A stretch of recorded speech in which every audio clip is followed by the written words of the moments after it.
All right, so you want to dive into crypto investing.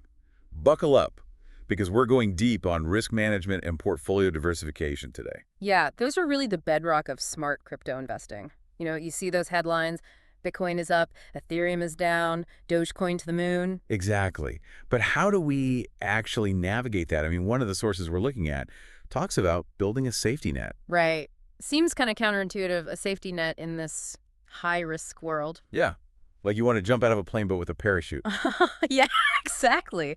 And this deep dive is all about understanding how to build that parachute, how to manage risk so you're not just jumping into the void. Right. So first things first, one of those common pieces of advice you see everywhere is only invest what you can afford to lose. Yeah, that's not just a saying. It's really rule number one. Okay, but how do we actually put that into practice?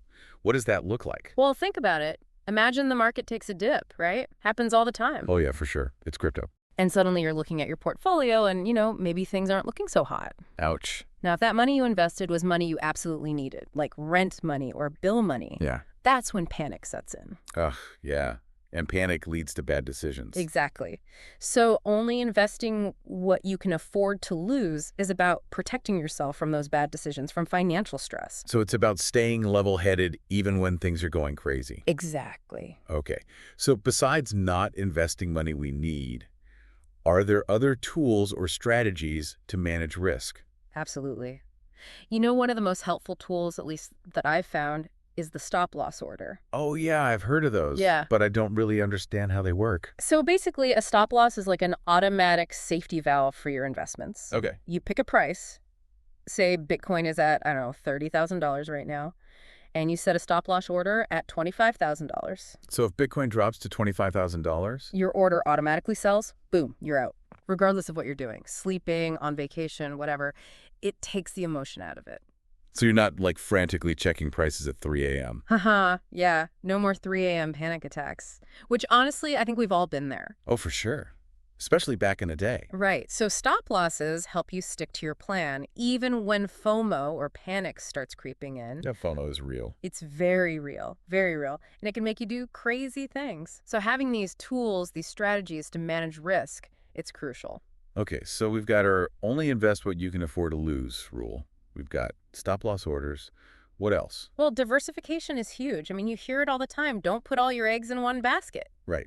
But what does that actually mean in the crypto world, like beyond just buying Bitcoin? It means spreading your investments across different types of cryptocurrencies. It's about balance. Okay, so like a balanced breakfast, but for my crypto portfolio. Yeah, exactly. Yeah. So you want a mix of things. And one thing our source material really dives into is stablecoins. Stablecoins, those are the ones that are like pegged to the US dollar, right? Yeah. So a Tether, USDT, USD Coin, USDC, those are a couple of the big ones. And the idea is that they offer stability. But how do they work?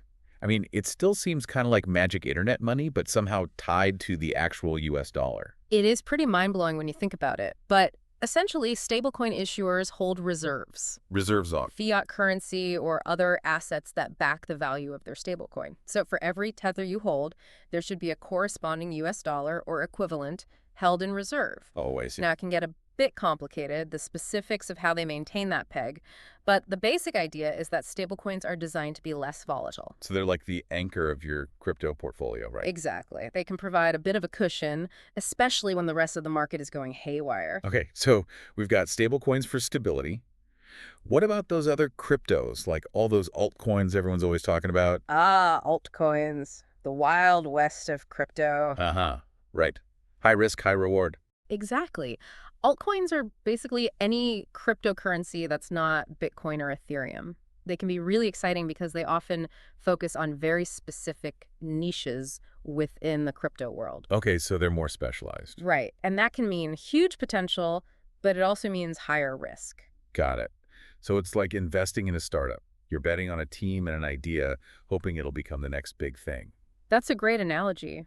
But just like with startups, many altcoins will fail. It's the nature of innovation. So how do we choose which altcoins to invest in? I mean, there are thousands of them. It's overwhelming, right? And that's why research is key. You need to understand the project, the team behind it, the problem they're trying to solve. Do your due diligence. Exactly. And don't just FOMO into something because it's pumping on Twitter. Take your time, Learn as much as you can. Okay, so we've got our stablecoins for stability, our altcoins for, well, hopefully those moonshot gains. What's the missing piece? The foundation. Bitcoin and Ethereum. Those are like the blue chip stocks of the crypto world. Okay, so those are kind of your core holdings. Yeah. They offer more stability than altcoins, but still have massive potential for growth. It's about finding that balance. Okay, so let's say I've got my stablecoins, my Bitcoin and Ethereum. I've done my research, and I've invested in a few altcoins. Am I done? Can I just set it and forget it? Not quite. Crypto moves fast. The market is constantly evolving, so you got to be ready to adapt. So what does that look like? Constantly buying and selling? Not necessarily. It's more about reviewing and rebalancing your portfolio regularly. Rebalancing. Yeah, so let's say your initial target was to have 50% Bitcoin, 20% Ethereum, and so on. Over time, those percentages might shift as prices change.